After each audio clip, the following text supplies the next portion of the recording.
Hello mga Spark, kamusta kayo? At sa ngayon ay pag-uusapan natin ang mga signs na hindi ka kayang tiisin at pabayaan ng isang lalaki.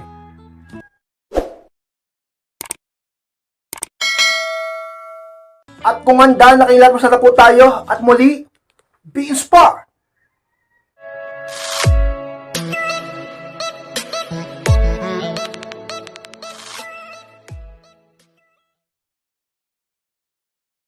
At ang unang signs ka inspired na di ka kayang tiisin o pabayaan ng lalaking mahal mo is inuunawa ka na lang niya. Yan ang unang senyales ka inspired kapag ang lalaki ay hindi ka kayang tiisin o pabayaan. At ang ibig sabihin ng yan ay mahal ka niya, ka-inspired.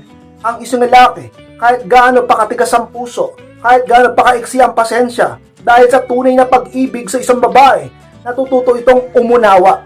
At ang pag-ibig ay mapagpasensya. Kaya naman isa sa pinakasenyales ka inspired na pag lalaki, kahit nagtatalo kayo, kahit nag-aaway kayo, kahit paminsan-minsan may mga bagay kayong hindi pinagkakaunawan, hindi natatapos doon. Palaging naaayos pa rin. Sapagkat inuunawa ka niya at talaga naman nakukuha niyang magpakumbaba sa iyo. Talaga naman isa sa mga pinaka-senyales ng isang lalaki ay mahal ka talaga at hindi ka kayang tiisin o pabayaan man lang. Inuunawa ka na lang niya, ka-inspire. At paano ang senyales ka-inspired na hindi kaya tiisin at pabayaan ng lalakis? Nilalayuan niya mga tukso. Yung pangalawa ka-inspired. Alam niyo mga inspired, ang isang lalaki kapag di ka kaya tiisin o pabayaan, alam niya na talagang dapat siyang lumayo sa tukso. Sapagkat, alam niya masasaktan ka at baka makarating kayo sa punto na kailangang mamili. Diba? Hindi ka niya nga kaya tiisin eh. Hindi ka niya kaya pabayaan. At mas talong di ka niya kayang saktan pagka ganyan.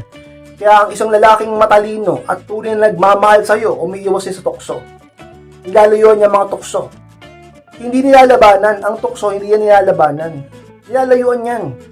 Huwag niyong subukan labanan ng tukso. Napakalakas niyan. Diba? Mahina ang tao sa laman. Tandaan niyo yan. Kaya palagi kayong lumapit sa Diyos, manalangin talaga namang layuan niyo ang mga tukso. Kayo Spart, bakit may ibang lalaki? Nadadaig ng tukso? Sa maraming dahilan. Siyempre, kailangan natin busisiin yan. May kanya-kanyang dahilan yan. Pero pag lalaki, talaga namang matalino, umiiwas sa tukso, at talaga namang mahal ka niya, at dahil nga mahal ka niya, di ka niya kaya pabayaan o tiisin, di ka niya kayang pagpalit sa iba, di ka niya kayang saktan, di niya kayang umibig sa iba, kundi sa'yo lang, sa mga signs ng lalaki, ay mahal ka talaga, at hindi ka kayang tiisin kay inspired. Pangatlong senyales kay inspired, hindi ka kayang tiisin o pabayaan ng lalakis. Nag-iipon siya para sa iyo. Pangatlong inspired. Alam niyo mga inspired ka bang lalaki, hindi ka kayang tiisin o pabayaan, iniisip niya ang future mo. Sapagkat gusto niyang siguraduhin, higit pa sa sarili niya, ang kalagayan mo. Sapagkat hindi niya kaya pabayaan ka, ano man ang mangyari. Mas talong di ka niya kayang tiisin, kaya talaga namang iniisip niya na agad. Advance na siya mag-isip.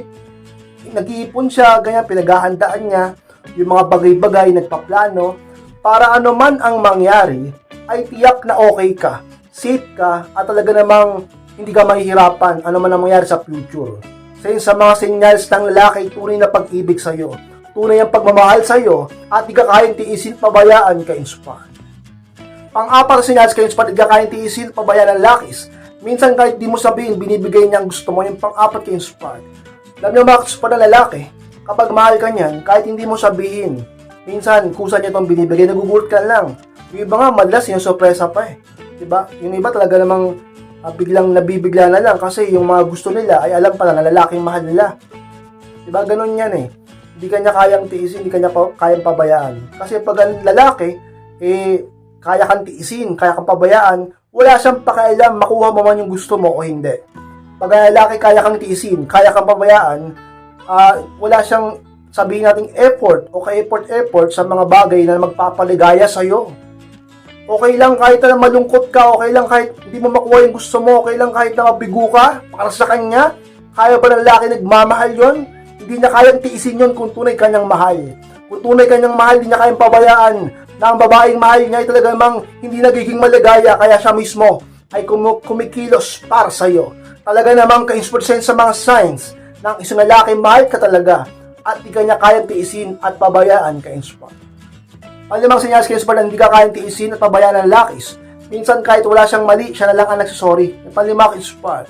Alam nyo, kapag ang tao nagmamahal talaga, at saka gustuhan niya na maayos ang isang relasyon, at hindi matapos ang kanilang pinaghirapan, at hindi mawala ang pag-iibigan, at hindi talaga naman ka-inspired, maputol ang pagmamahalan, may isa dyan nagpapakumbaba. At kung lalaki, mahal ka talaga, hindi ka kayang tiisin at hindi ka kayang pabayaan. Kahit na talaga namang paminsan-minsan, ikaw ang may kasalanan, ikaw ang may mali, siya na ang nagpapakumbaba. Siya pa ang nagsusorry. Kahit alam mo sa sarili niyang wala siyang ginawang mali, maging okay lang kayo. Huwag ka lang mawala. Huwag ka lang masaktan. Huwag lang kayong matapos sapagkat mahal ka niya. Sa mga signs ka-inspired na hindi ka kayang tiisin at pabayaan ng lalaking mahal mo sa inyong relasyon ka-inspired. Sinyas ka-inspired na hindi ka kayang tiisin pabayaan ng lalakis. Hindi niya kayang hindi kayo mag-usap. Yan pang-anim ka-inspired.